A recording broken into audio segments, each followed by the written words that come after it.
meat did not belong to them.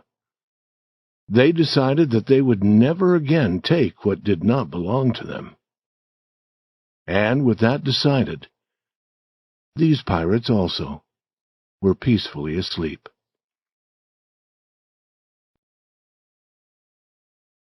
Chapter 14. Island Life. Tom quietly leaves. Opening his eyes, Tom wondered where he was. He sat up and looked around. Then he remembered. It was cool, and the light was the gray color of early morning. There was a delightful feeling of rest and peace in the deep quiet of the forest. A thin blue breath of smoke rose from the fire. Joe and Huck were yet asleep. Now, far away, a bird called.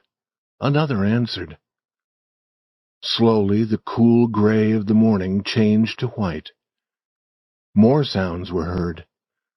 The life of the forest began to show itself to the watching boy. Bugs appeared and started their day's labors. Birds were making many noises now. A big bluebird stopped very near to Tom. It turned its head to one side and sat watching its strange new neighbors. Small animals appeared, and they also looked at the boys and seemed to be talking to them. Perhaps they had never seen a human being before. Perhaps they did not know whether or not to be afraid. Tom called to the other pirates. Within a few minutes they were all playing in the river near the shore. Their boat had been carried away, but this pleased them. They were certain now that they would never return to their village. Happy and hungry, they built their fire. Huck had found some good water to drink. While Joe cooked some meat, Tom and Huck went to the river and caught some fish. Joe cooked these with the meat. No fish had ever tasted so good. Then Huck smoked. After that, they all started to walk through the trees to see what they could discover. They found much to delight them, but nothing surprising.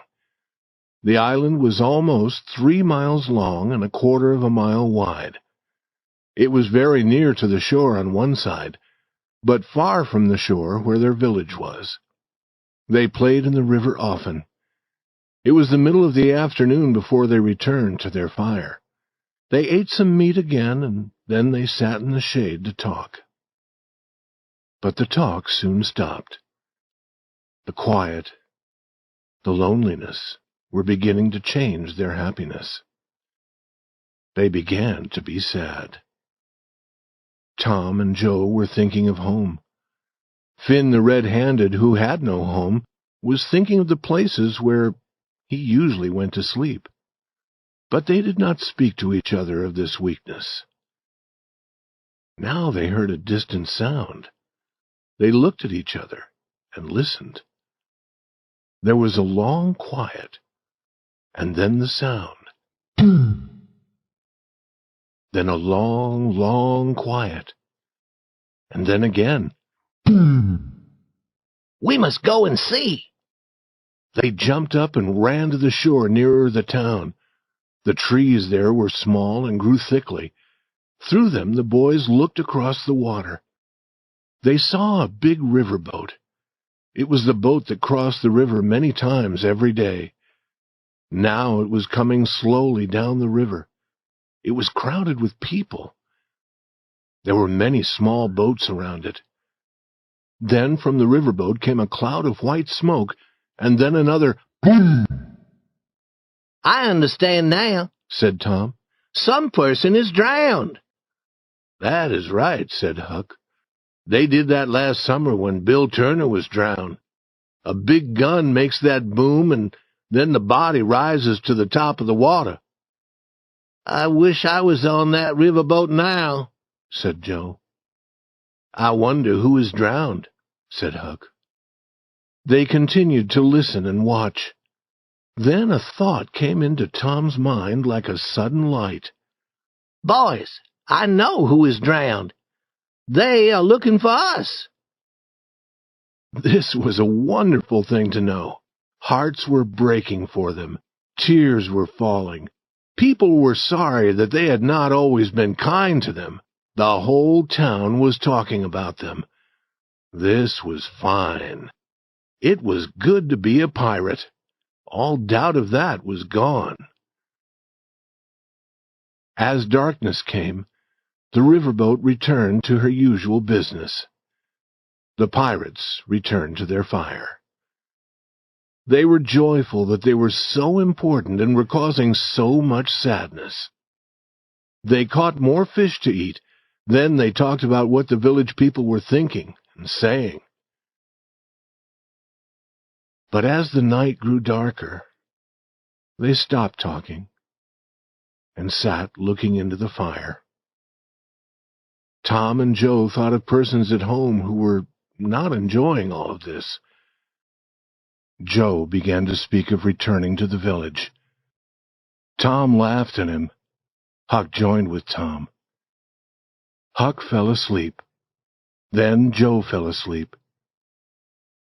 Tom sat for a long time watching the others. Then he stood up.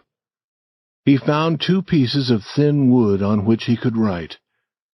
After writing on the wood, he put one piece in Joe's hat. He put the other in his pocket. Then, carefully, he moved away among the trees. When he knew that they could not hear him, he began to run toward the river. Chapter 15. Tom learns what is happening. A few minutes later, Tom was walking into the water toward the shore where the riverboat was tied. The stream was not wide here, but it was strong. It carried Tom south, but after a while he arrived at the river's edge. He found a good place and pulled himself out of the water. He began walking north through the trees, near the shore. He arrived at an open area across the river from the village. The riverboat was lying near. Everything was quiet under the stars. Watching with both eyes, he entered the water again. There was a small boat tied behind the large boat. Soon he was pulling himself into the small boat. After a minute or two, he heard a bell. The riverboat began to move. He knew that this was the last time it would cross the river that night. 12 minutes later, the boat stopped. Tom was quickly in the water again, swimming to the shore. Soon he had jumped over the fence behind his aunt's house. He looked through a window into a lighted room. There sat Aunt Polly, Sid, Mary, and Joe Harper's mother. They were talking. They were beside the bed, and the bed was between them and the door. Tom went to the door and opened it quietly. He thought that he might be able to go inside without being seen. He began moving carefully on his knees. "I feel a wind. Is that door open?" said Aunt Polly. "How strange. Many strange things are happening now. Sid, go and close the door." Quickly, Tom went under the bed. Sid did not see him. "But," said Aunt Polly, "he was not bad. He was only wild and full of life, like any young animal. He did not wish to do bad things, and no boy ever had a kinder heart." She began to weep. "My Joe was the same. He was not really bad, and he was always kind, and now I shall never see him again. I am sorry for so many things. Only yesterday the cat—" Weeping, Aunt Polly told about the cat and the painkiller. Tom was weeping a little now. He could hear Mary weeping also. Had he really always been a good boy? It was quite surprising to think this. But now he was beginning to believe it. He wished to rush out from under the bed. He wished to fill his aunt with joy. But he remained still and listened. Their